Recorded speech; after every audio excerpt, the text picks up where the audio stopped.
We're here today on Wednesday, June the 30th at the Atlanta History Center in Atlanta, Georgia.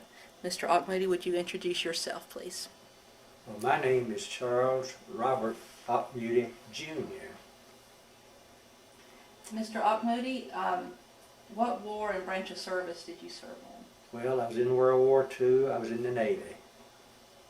And what was your rank? Well, when I got out of the Navy, I was a senior grade lieutenant. We're going to have to start over because I forgot to push this button. You make me feel better. This was new. Okay. I'm Lynn Johnson. We're here today on Wednesday, June the 30th at the Veterans History Project interviews at the Atlanta History Center in Atlanta, Georgia. Mr. Auchmutey, would you introduce yourself? Well, I'm Charles Robert Auchmutey, Jr., and I live at 1090C North Jamestown Road, Decatur, Georgia, 30033. Mr. Auchmutey, could you tell me what war and branch of service you served in? Well, I was in World War II, and I was in the Navy. And what was your rank? I was a senior grade lieutenant when I got out of the Navy. And where did you serve? In a lot of places. In a lot of places. We'll hear more about that later. Yes, were you drafted or did you enlist? I enlisted. What was the reasons, what was going through your mind when you made the decision to enlist? Well, I knew that I had to enlist in something real quick or I was going to be drafted. And so I was in Rome, Georgia, and I was kind of leaning toward the Marines for some reason, I don't know why, but the Marine recruiting office and the Navy recruiting office were only 20 feet or so apart. And I almost signed with a Marine guy, and I said, well, let me go out and think for a minute or two. And I came back, instead of going back into the Marine office, I walked into the Navy office to find out what they had to offer. And before I got out of the Navy place, I had signed up to go into the Navy.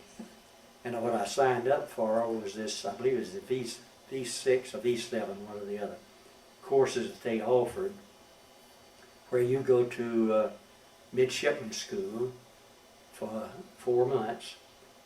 And if you pass, you come out, you are an ensign. And so that's what I signed up for. What year was this? In 1942. Probably around May or early June, somewhere in 1942. But I was not called into service until October. So you joined, so you would have more choice in what you were... Well, the V7 course gave you an opportunity to become a commissioned officer. And there were 3 different schools, one at Columbia University, one at Northwestern University, and one at Notre Dame. And I was chosen to go to the Columbia University school, which I did. What do you recall about your early days in the service? Well, I guess it would start with being at Columbia University. First thing I recall is I was an old country boy. I grew up in Bartow County. And when I left Atlanta on a train for New York City, I had never been to New York City. And another thing I had never done is I didn't smoke. But before the train got out of Terminal Station in Atlanta, I bought a pack of Old Golds and started smoking. Which I did until 1962, and then I stopped smoking. But I went to New York City, I went to Columbia University. And the first 30 days you were there, you were an apprentice seaman. And after 30 days, probably 10 or 15% of the ones who were in that class didn't make it. And so they were sort of kicked out. And then you became a midshipman. And for the next 90 days, we were midshipmen, and we became known as the 90-Day Wonders. We were taking the same courses they did in Annapolis. Of course, ours were crash courses, you know, to do it in 3 months. And that's what we did in New York. I was on the campus at Columbia University, John J. Hall, about a month and a half, and then I went aboard a training ship in the Hudson River a few blocks away. It used to be the old battleship Illinois back around the turn of the century. They made it into a training ship. But all midshipmen had to spend 30 days aboard that thing to learn how to do different things aboard ship. And then I came back to John J. Hall, which was one of the big dormitories at Columbia. And then I flunked navigation, along with about 300 or 400 other people. But they didn't kick me out. They tutored us for about a day and a half, and they gave us a second chance to take the exam over. This time I passed. So I was commissioned an ensign. And that was my Columbia University experience. Do you remember what feelings you had as you enlisted and when you first got to New York? You know, what was going through your mind and your heart? Well, I was lost when I got to New York because I got off of the Pennsylvania station. All I knew is I was reported 116th Street, which is where Columbia University is. And I rode my first subway, and for a country boy, that was quite an experience. But I got off the right place, and once I got there, they took care of the rest of it. Do you remember any of your instructors? Well, I remember one drill instructor. He was, we always thought maybe he came from the Marine school because he was real tough. But drill instructors are supposed to be tough. And I guess I remember him more than anything else because he chewed us all out from time to time and told us how ignorant we were and all that kind of stuff. But he got us in shape. How did you cope with instructors like that might have been so different from your experience as a civilian? Well, you learn real quick that you're going to respect them. If you don't, you'll get a boot in the britches. No, you have to. That's one of the first things you do learn in service, particularly in that branch, or any branch, I think, in the officers' training. You've got to learn to respect your senior officers. You got to salute them. You got to say, sir. You got to do that, and you better not say anything but that. After you left Columbia, where did you go? I went, first place was to Little Creek, Virginia. And Little Creek, Virginia is really part of suburban Norfolk. And that's where they had an amphibious training base. And we lived in tents. Well, there were a few concepts, but mostly in tents. And it was in late February when we got down there, and it was cold.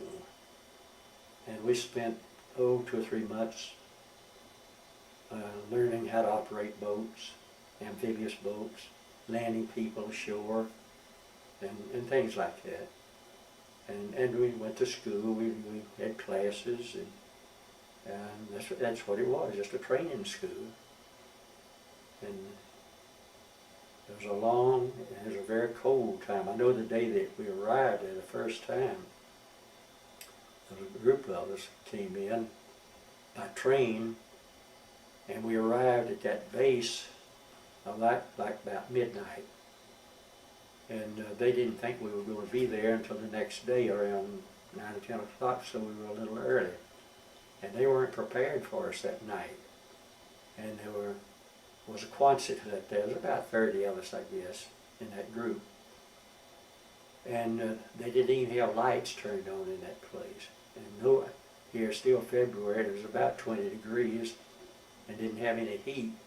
All they had was a bunch of beds with mattresses. Didn't even have blankets or anything. They threw in some blankets, told us to leave our clothes on and just find something to roll up and try to be as comfortable as they could till daylight. And we were in there kind of fighting each other to get more blankets. So it was quite a start the first night. How long did you stay in Little Creek? We were there about 2.5 months, something like that. And where did you go after Little Creek? We went down to Fort Pierce, Florida for more amphibious training. That was advanced training down there.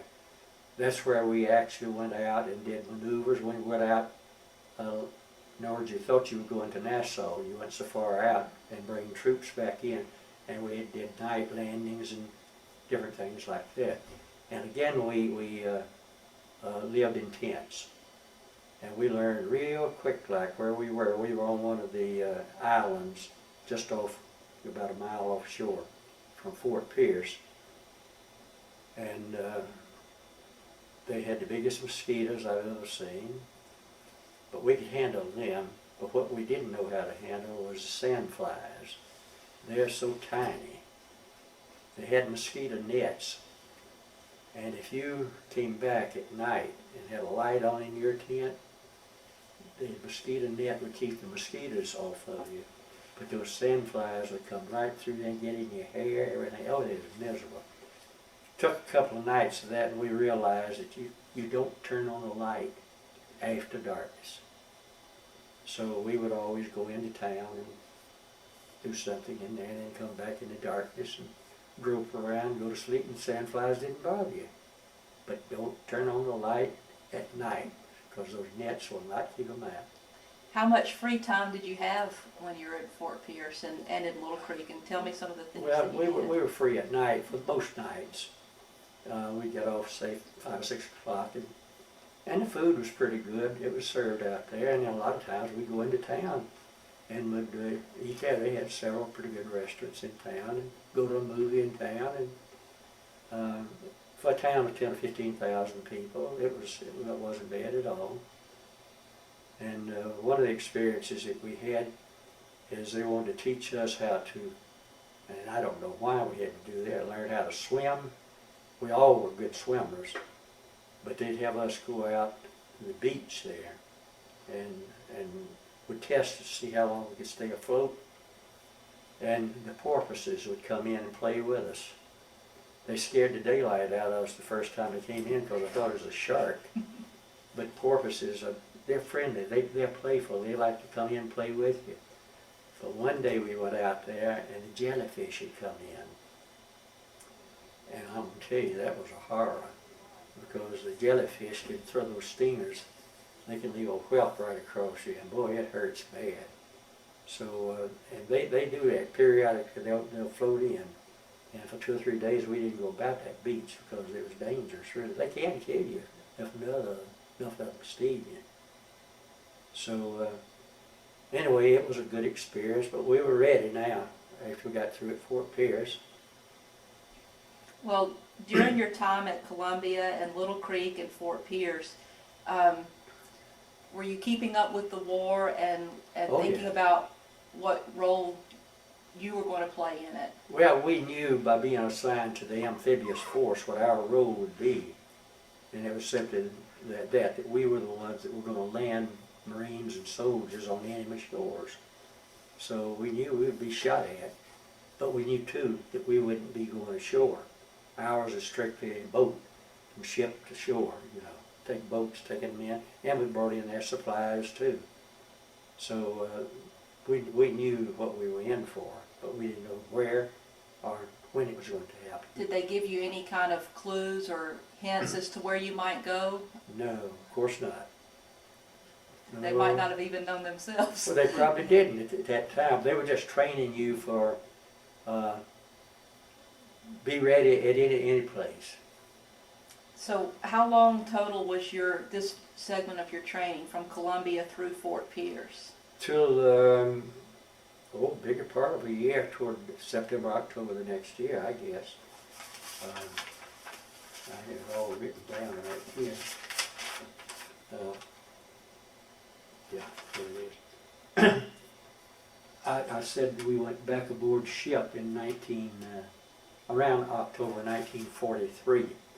I started at Columbia in October 1942, so about a year of all of that. 4 months of it was at Midshipmen School, the rest of it was training, first at Little Creek and then at Fort Pierce. And do you want me to keep going? Mm-hmm. Okay, when we got through at Fort Pierce, we were ready, and we went right back up to Norfolk area. But we did not go to a base. We went immediately aboard a ship at Portsmouth, Virginia. All of that's part of the you know, Norfolk, Portsmouth, Newport News, and all of them Yes. are part of that one area. And we went aboard the USS Elmore, which is an APA number 42. What does that mean? It was an assault personnel, assault transport. It was a ship, it was a 600 feet long, had a crew of around 600 people, and then we went aboard, probably about 125 or 30 of us that were assigned just to the amphibious corps. And we did some training there for a month and a half or 2 months, but this was aboard ship training, where we actually had boats aboard the ship that would be used for landing troops on the enemy shore. And we practiced landings again up Chesapeake Bay, and we had real boats with real, and we practiced some real live ammunition stuff. Where one part of the bay up there where nobody was living, of course, that we would go in and simulate landings, and the Navy would fire over our heads, you know, the big guns and whatnot, to get you used to what it was going to be like when you actually went ashore. So we did that, and we had to train how to get off the ship onto those boats, and you did it by cargo net. Those cargo nets is what they use, of course, to lift cargo to put into the ship's hold, but they would lower them over the side of the boat. And of course they're like a mini-step ladder, really. And you had to learn how to go up and down that thing from the ship down to the boat. And you had troops aboard too that were training with you, because they're the ones that you were going to put ashore. So it was another about 2-month training period there, and then we were ready to go. So you had the ship had a crew of 600 or 700. About 600. And then how many troops were able Well, to be on? okay, when the troops came aboard, and we didn't take them aboard in Norfolk, then we knew where we were going, which ocean we were going to be in, because we left Norfolk headed to the Pacific Ocean. And so the first thing we did was went to the Panama Canal. We went through the canal, and when we got through to the Pacific side, to the town of Balboa, Panama City. Actually, Panama City is a city in the Republic of Panama, and Balboa is the American portion of that, where they had the Army Navy was set up. And we stopped there for only 6 or 7 hours. But it was long enough that we were able to give what we call either the port or starboard side. You're divided into 2 sections. Mm-hmm. Only one side, and I think they flipped a coin, they gave them about a 4 or 5 hour liberty in the city of Panama City. Enough that a couple of guys came back that had to go to sick bay. They caught a disease. Oh, no. they had found a place to go to. Yeah. Sailors do that in a hurry. And anyway, that was all we were at Panama City, and then we went on up the coast to San Diego. And I do remember going up the coast. We were in sight of Mexico 2 or 3 times, and as we went through the Gulf of Tehuantepec, we had the darndest storm you've ever seen at that time. Boy, it rolled that ship like that. And see, we were not loaded then, so we were riding high. And then when we got to San Diego, we went through another couple of months of training. And at San Diego, we docked, actually tied up alongside of Broadway Pier, downtown San Diego. And we would go out 2 or 3 times a week to San Clemente Island, out about 25 or 30 miles, out of sight of Lynn. And the reason being is San Clemente had high surf, real high surf, and we wanted to practice some high surf. And we had troops. We would go take troops aboard, and we're taking, as a matter of fact, they had 2,000 troops come aboard. That's how many we were going to hold. And we practiced with them for several, 3 or 4 weeks to get them used to how to get off the boats and things like that. And when we come back into San Diego, as you reach the Point Loma, as you enter San Diego Harbor, ships are supposed to have a pilot come aboard to take them into the harbor. We didn't have to do that. Our captain, Captain Harrison, was one of the best in the world, and they knew it. And they would allow him to bring the ship all the way in and dock it himself. He was that good. Wow. And let me tell you, sailors aboard our ship had a lot of pride, and they rubbed it in on the other ships. Said, "Look what our captain can do. Yours can't do that." And anyway, we went through that period of training there for a while. And then finally, we left San Diego and we were gone 23 months. Let me back up just a little bit. When you said the troops came on and you trained with them for a couple of months, was there any kind of feeling of competition among the branches of service, or were you? I don't think so.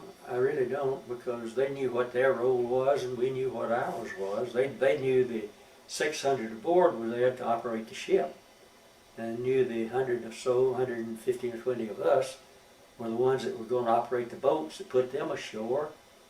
And they brought their equipment ashore too, you know, jeeps, and no, not real heavy stuff. They had their own guns and all that stuff. But no, I don't think it was that. And of course, you know, they immediately started playing rolling dice and playing cards and things like that to while away the time. And I don't think there was any animosity between one branch and the other. Could you tell us a little bit about what your specific job or assignment was? Well, of course, you know, when you board ship, our group, most of the time you're not landing troops, you know. You're going to have periods where you are not going to be involved in actual amphibious landings. And while you're doing that, you are assigned duties aboard the ship itself. I was assistant gunnery officer. So I was only an ensign. That's as low as you can get on to be a commissioned officer. But I was assistant gunnery officer, and I worked with him on getting the guns. And we had guns. We had 5-inch 38s and 4-inch Bofors, they call it, where you had 4 guns that banged off at the same time. And we had 15 and 20 millimeter guns. Those were aircraft guns. And we taught people how to use them and things like that. I was involved in that, in the shipboard work itself. But then when it came time to land the troops, I went back to the boats because that was my primary job. In between training, what kind of things did you do for fun on the ship? Well, we had movies. We would show movies, and that's about it. And we had a lot. A ship that large, you have a lot of things aboard a ship. We made ice cream aboard, and it was good. And you had movies, and they had some good movies. And we ate well. I guess maybe that was the one thing that the Army and Marines were a little jealous of the Navy people, because the Navy people did eat good. They had good food aboard. And of course, while the troops were aboard, they ate well. But whenever they went ashore, they started eating K-rations. K-rations, anything they could get, you know. So they were envious of us because we ate well even then. But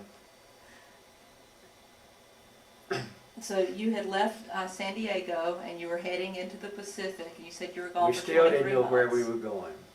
And we went out, first thing we stopped in Hawaii at what is called Lahaina Roads, which is down where Maui and Lanai, 3 or 4 of the major, not Oahu where Honolulu is, and not the Big Island either. But there's a cluster of Molokai, Maui, and Lanai.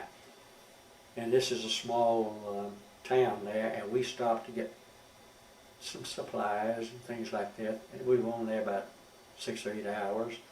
One of the things I remember as we pulled into that area, we came through it's a channel of about 15 or 20 miles across between those islands.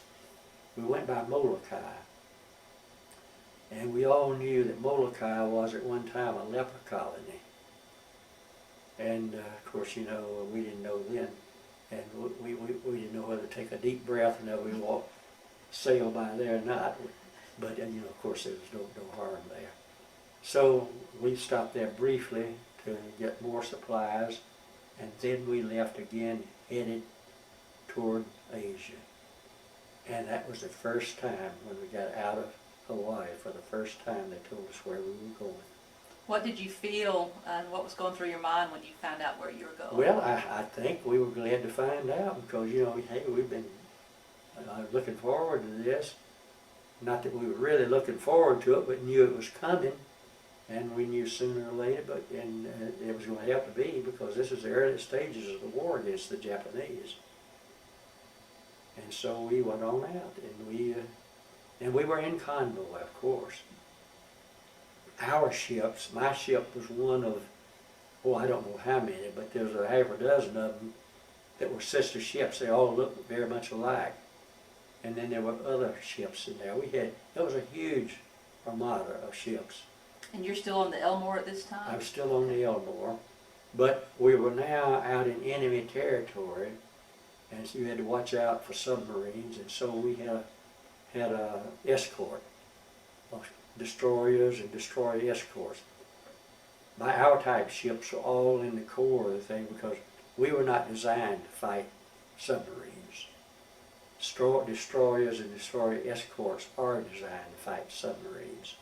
And so they were on the outer perimeter of the convoy, and they are the ones who have all the equipment that can detect a submarine. And we did have some contacts, but nobody got hit or anything like that. And then we went on to our first job. What was your first job? First job was Kwajalein Atoll in the Marshall Islands. Now, Kwajalein is an atoll. An atoll is a bunch of islands around a lagoon, maybe half a dozen islands. The lagoon is calm on the inside. On the outside, the ocean is pounding away at you. And Kwajalein was the name of the atoll. And the particular island that we were going to land Marines on, we had Marines, was one of the islands was named Roi-Namur. It was R-O-I-N-A-M-U-R. That was only one of the many islands of that atoll. But the reason we picked that one is the Japanese, we knew there were several thousand of them on that particular atoll, that island. We knew that they had an airstrip where they could, it needed to be destroyed. And we also knew that they had an ammunition dump where they kept a lot of ammunition. And so that was our first landing. And we went in, and they knew we were coming because our big ships, the battleships and the cruisers, and aircraft carriers too, the planes came in. And for about 2 or 3 days, we bombed that island, and we shot that island with big shells until all the coconut trees, there probably wasn't 2 dozen left standing on the whole island, just a bunch of stumps. And you would figure that there was nobody living on the island by then because we had killed so many. And then we went ashore. And I was in one of the waves that went ashore, and what we did is our boat would lead probably a total of about 10 boats loaded with about 30 some odd troops. And we knew exactly where to land it, and it was had to be exact to the minute, to the second, because we were having naval gunfire over us, and if you were too early, you'd get hit. And so we started landing troops there, and we got shot at, and we had a few people who got hit aboard the boats. But for the most part, it was not that difficult of a natural landing itself. And we put Marines ashore, and there was opposition, and the Marines kind of overran it pretty quickly. And the biggest thing I can remember of that particular battle was there was an ammunition dump just about 100 feet from the beach. And we knew that there was ammunition in it, but we had a bad report on how much. We thought it was just a small amount of ammunition, and so we had the Marines had a demolition crew to go in and to blow up that, because they wanted to take that whole area and flatten it out and make a big landing strip where our planes could land. And what happened is they deliberately set that thing off to blow it up, and we experienced what Time magazine called the largest man-made explosion on Earth prior to the A-bomb. I was about 100 yards from that when it went off. And it was, well, it's hard to describe what happened. It blew a crater out of that thing. It's probably 100 feet across and 30 or 40 feet deep. And the stuff that was in there, the concrete thing, it blew all to pieces. Logs, concrete, dirt. It looked like it went a quarter of a mile into the air. It actually blotted out the sun. It was almost dark. And the concussion from that blast, I can remember my ears just bang, you know, there was just no feeling at all. And then that stuff started coming down. And it looked like it took 3 or 4 minutes for it all hit the ground. And there were probably 12, 15 Marines were killed who were pretty close to the thing. And I remember that I was in what they called an LCM. It takes big tanks in to Lynn, and it's a pretty good sized boat, about 50 feet long. I can remember the explosion itself seemed to lift the boat clean out of the water. And then as all the debris started falling, none of us got hit. Not by any big stuff. We got dirt all over us. But there were chunks falling around there, and it's a wonder some of us weren't killed. But that was the thing I can remember that mostly for. That's pretty memorable. And then a little later on, we were there about 3 days because we had to unload the ship and bring stuff in. And before, but I'd say within 24 hours after we landed, well, first of all, they allowed us, you know, there were no more Japanese living. The Marines had taken the island. So we went ashore and walked around just to look to see this is our first experience. And we saw pillboxes, and I counted 111 dead Japanese in one trench.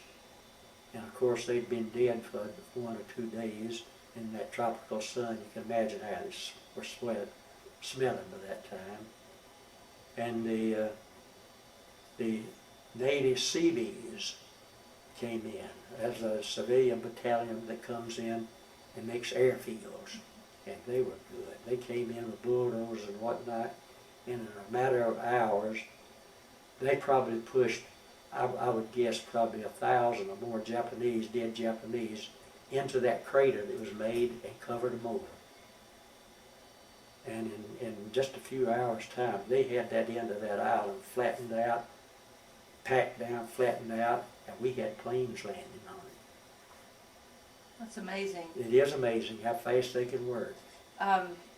What kind of feelings did you have when you saw the enemy up close like that? You know, Well, see, I saw, I think, 1 or 2 live ones.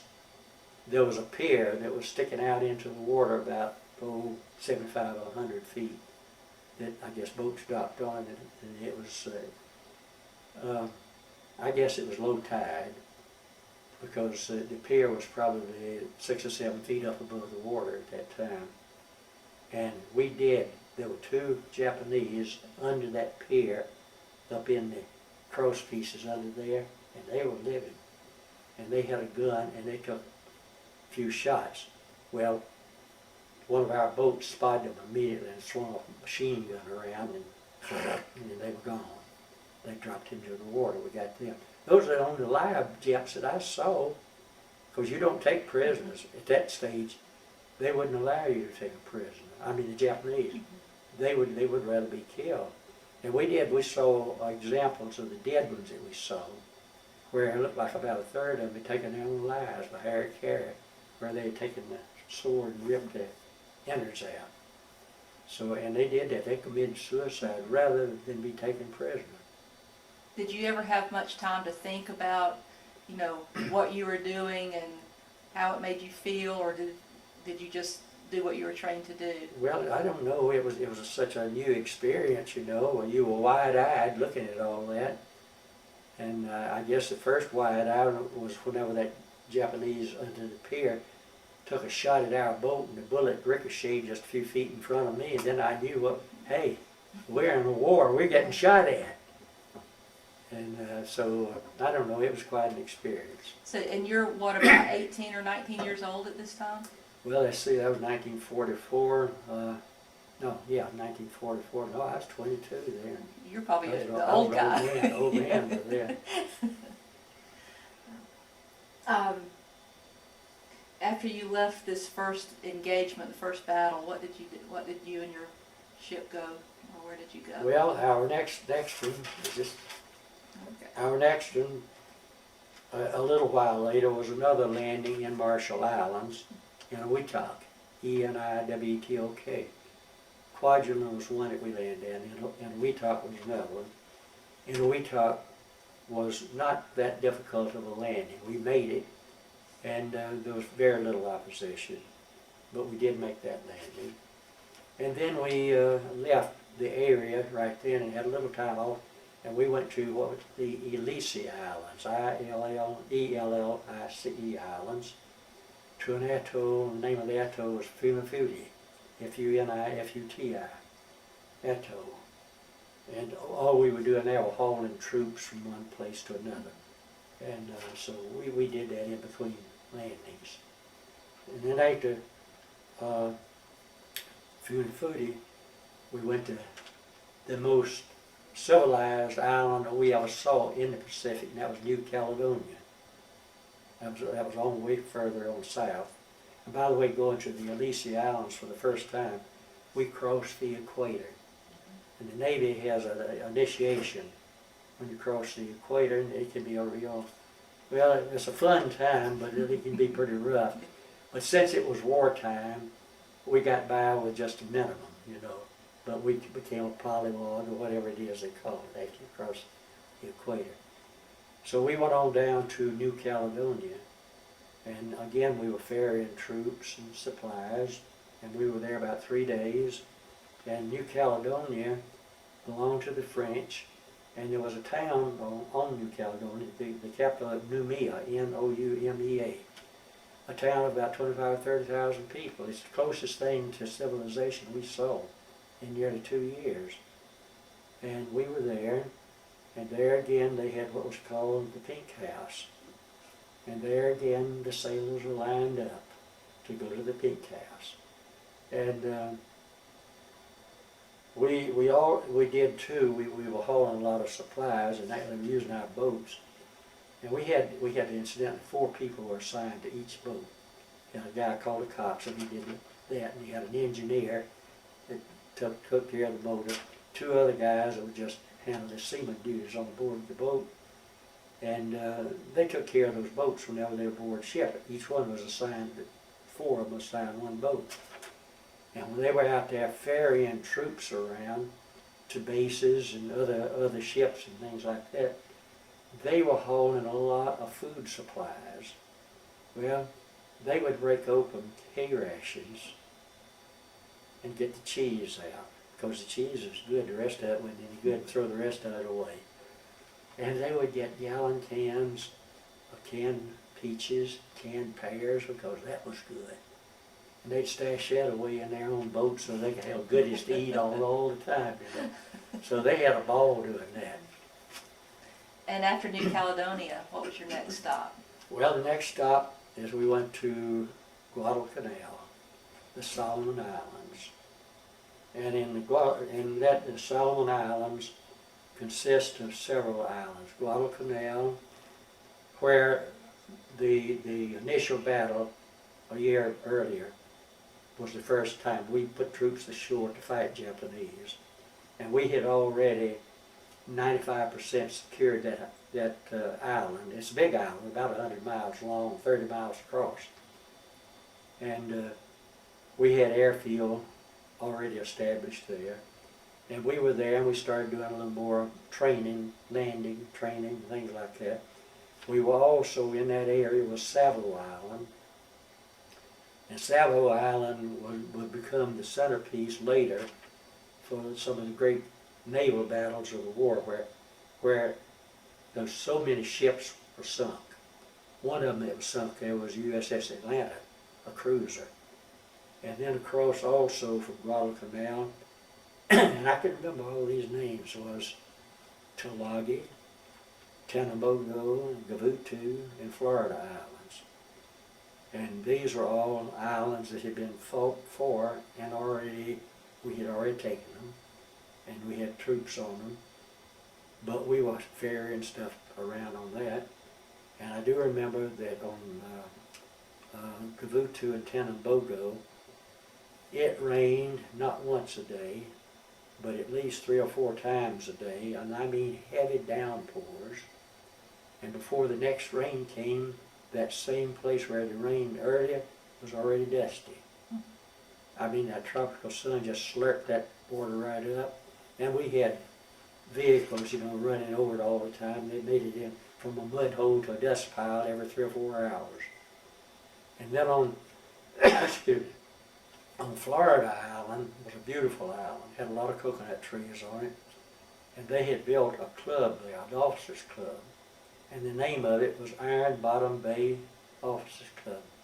It was named Iron Bottom Bay because of all the ships that were sunk just 3 or 4 miles out there from it. And it was a nice officers club, and we went up there several times.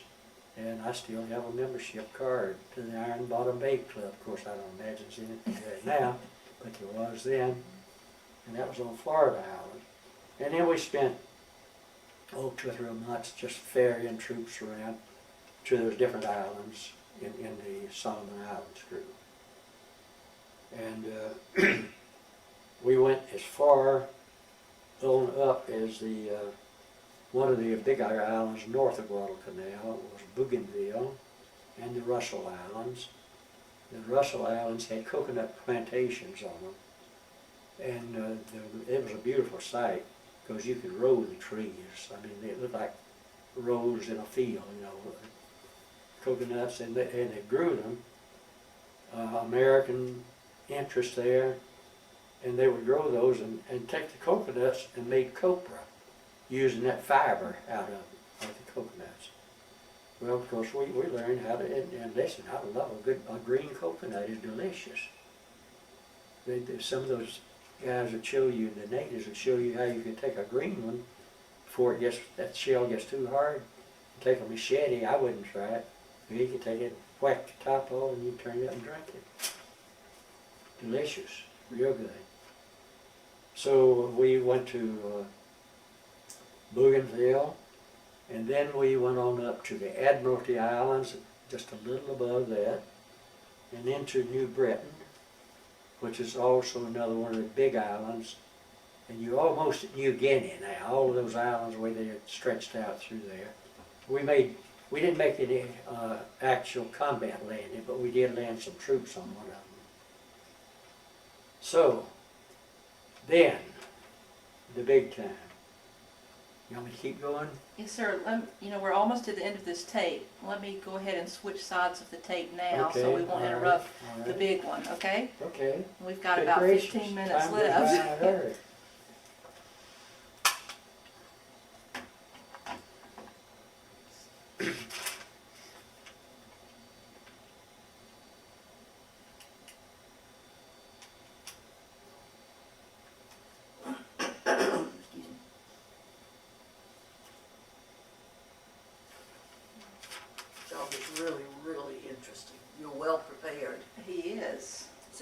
What you've done. I spoke at Park Baptist Church on this about a year and a half ago. I was invited to speak at that.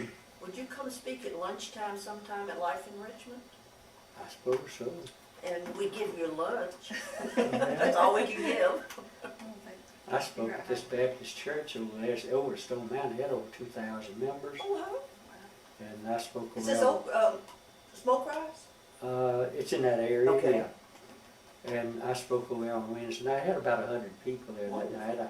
And I got a meal, and I thought that was it. And next week, darn if I didn't get a check for $75. That's Wow. I didn't know I was going to get that. You're excellent. I know, you're very well prepared.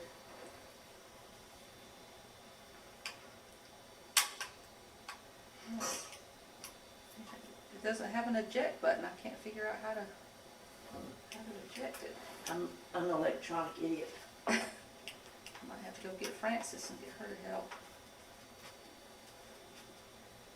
If you can't eject, what are you gonna do? You wanna play record. Pause, stop. Nothing happens when you play stop except it stops. I don't know where our office is. It's right behind us, so I'll... Right behind, so I go out and go to the right? Yes, ma'am. Okay. You mentioned LCM, but I know that's landing craft something. Medium tank. Medium tank. And every time I listen to a lot of books on tape or read, and I've been reading some written by Stephen Ambrose, and you know, they'll say LCM, LCA, and I try to figure out Listen, what all they are. okay. The 32 boats we had that had just have about 30 troops in them, that was called LCV. Okay, we're good to go. You're going to talk about the big engagement. Okay, just before the big engagement, while we were still in the shuttling service, you know, we took troops from the Guadalcanal area, and we thought we were going to get to go to Sydney, Australia. And the idea was that here were troops that were tired, been fighting, and they needed a couple of weeks of rest. And so we were halfway between Guadalcanal and Sydney. And of course, the sailors aboard were looking forward to liberty at Sydney. And all of a sudden, all of the ships in that convoy did a 180-degree turn, which means we were headed back the way we came from. What in the world is going on? We didn't go to Sydney. They had gotten word that a few Japanese on Guadalcanal had broken out and was offering a little resistance, and they needed some help. And these poor people had to go back and fight some more. So we did not get to go to Sydney. Then the next thing was going to Guam. Now the battle at Guam was that's what this is right here. It was July 21st, 1944. Two of us aboard our ship were assigned temporarily to an LST.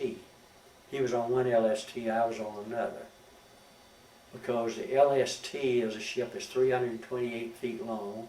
It's a flat bottom thing, it's a big ship. And it's designed, the inside of it looks like a parking lot, where you've got, I've forgotten how many tanks they have in there, but that's the idea, is landing ship tank. It's loaded with tanks. And they needed a Navy person to lead those tanks in, and these were amphibious tanks. They could go in the water or they could go on land. And so we were assigned temporary duty. And I was in charge of one LST to take all the tanks in there and land them on Guam. And my friend there, Warren, was on another LST. And so we did. We took them ashore at Guam. There were other landings, of course, other landing boats, but we were the ones that brought the tanks in.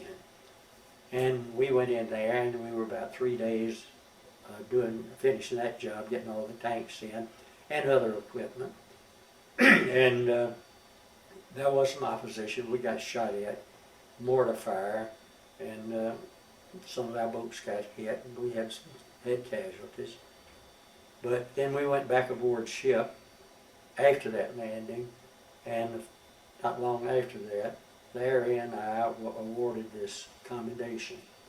We were the first officers aboard our ship who received commendations. And there it is right there, and that's me in my write-up back home for the reals that we received. Tell us about that commendation. Well, I didn't know I was going to get it. I don't know what I did.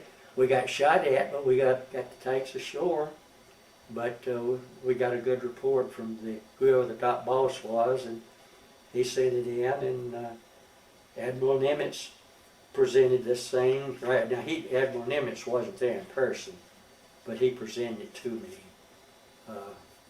and made you feel real good that you were outstanding in doing. Of course, that made big news back home because they had my picture in the paper and quoted and of course I have a thing at home, a plaque where that's framed, and I'm proud of it.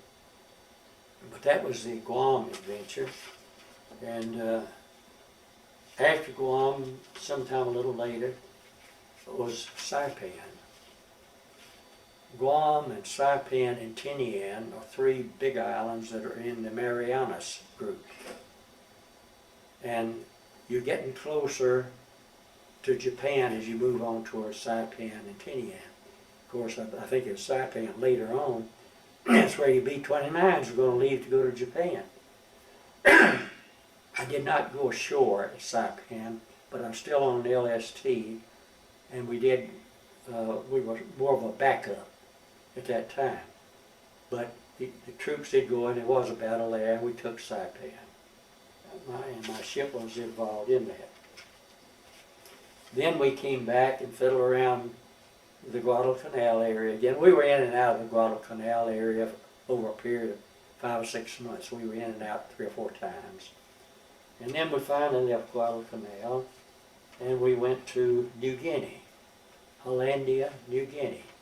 Now New Guinea, if you look at it on a map, it looks like a turkey. I mean really, it looks like a little droopy turkey. They got the head and the long tail to it. And Hollandia is on the north shore of that. And it's just a little small community there, but it's about as big as you find in New Guinea. And it belonged to the Dutch. You had British New Guinea, you had Dutch New Guinea. And this is Dutch New Guinea. And we went there and did a little practice landings. But what I really remember there is there was a WAC camp, Women Army Corps camp. Probably, I don't know how many, maybe 300 or so American WACs were living in tents. Well, we made arrangements with whoever was in charge of the WAC camp that they would let maybe 10 or 12 of their ladies come and have a beach party with us. And we would have the beer, and those who didn't drink beer have the Cokes and the sandwiches and the hot dogs, and we'd go swimming and all that kind of stuff. But see, we hadn't seen a white woman but one time. The ones that we saw in Noumea, New Caledonia, were French white girls, but that's all. They were black out there. So there were 10 or 12 women, and how many men? Oh, well, 20, I don't know how many of them would go, 25 or 30. Oh, I was thinking 100. Well, I have a feeling it had been just that, strictly a beach party, but it would have been fun. And so I was nominated along with another guy named Harry Battling to go to the camp and make the arrangements. So we went over there one day at lunchtime, and we went into the camp, and see, they had their lunch, and all the girls were sprawled out in there on their cots, in their scanties, with the flaps up to get a little fresh air through there, and the headquarters right in the middle of the camp. We walked in, we got whistled at. We made the arrangements. We were going to have a party like next day after tomorrow, and guess what? We left before we had the party. The war called. We had to leave before we had the party. That was the New Guinea experience. Well, we've got about 5 minutes left. Well, I'll tell you about Peleliu, Okay. Peleliu Island. That's the next major battle and the roughest battle I was ever in, Peleliu. Peleliu, P-E-L-E-L-I-U, is one of the islands on that atoll. And this was a sort of a semi-mountain.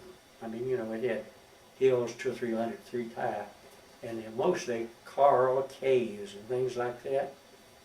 And for 5 days, we ferried troops in there and landed them. And the only way you could get in there was a reef out there, and at low tide, you couldn't get through. At high tide, there was a channel deep enough that the boats would go through zigzagging. Once you got inside that channel, you could spread out and get your supplies and men ashore. And for 5 days we did that, and boy did we get shot at. We had a lot of casualties. You did it one at a time. You go through in zigzag because the Japanese are still in those caves up there, and they had mortars, and they were lobbing mortars down there. And boy, they don't. And those things looked like water jumping up, but every time one of them popped, it would if it hit you, tear you all to pieces, of course.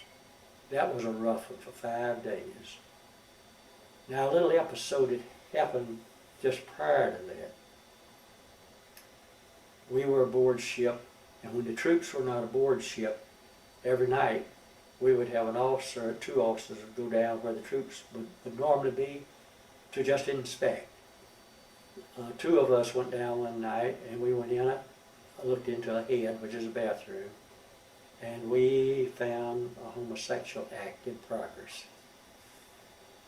We didn't know what to do. And so we didn't report it that night. Next morning about 10 o'clock, the captain called me and the other officer up there. Said, "Did you find so-and-so last night?" I said, "Yes."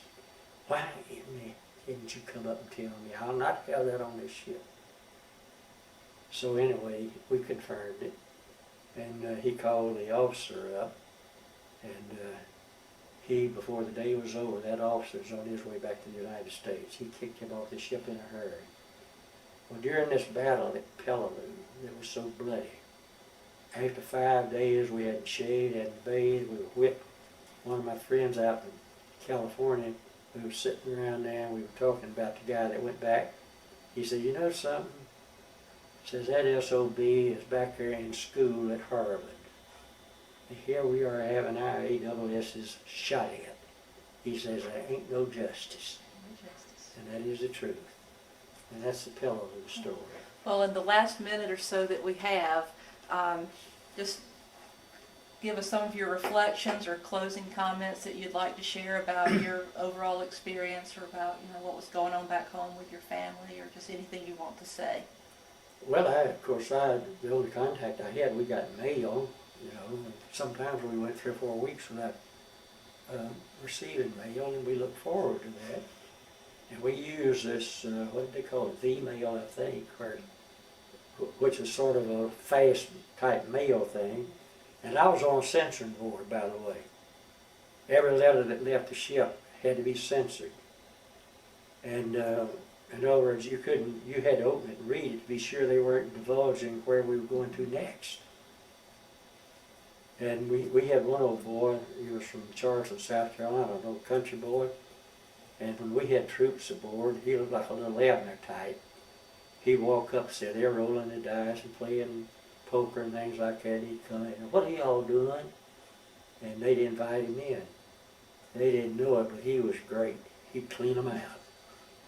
And there's no telling how many $100 money orders I sent home that he had gotten off troops playing poker and rolling dice. And anyway, that was one of the ways that there's a lot of boredom when troops are bored. They have nothing else to do. So they're going to play cards and do things like that. But I'll tell you one thing, the chaplains are busy. We had 3 chaplains. We had a Protestant, we had a Catholic, and we had a rabbi. Guys didn't go to church aboard ship usually until the day before the landings. And then you couldn't pack them in a room next to everybody. They were ready to go in there and make it right with their Lord before they made the landing. Everybody, like somebody wrote that book, that there are no atheists in foxholes. They knew they were going to be shot at the next day. So they were ready to go and be prayed for. Well, Mr. Auchmutey, thank you so much for your time. You have a great story to tell. Is that all of it? Well, you got 8 seconds. So. My goodness, I didn't get to tell you the best story. Oh. Well, you'll have to come back. But the tape is about to run out. Okay. There it goes. All right.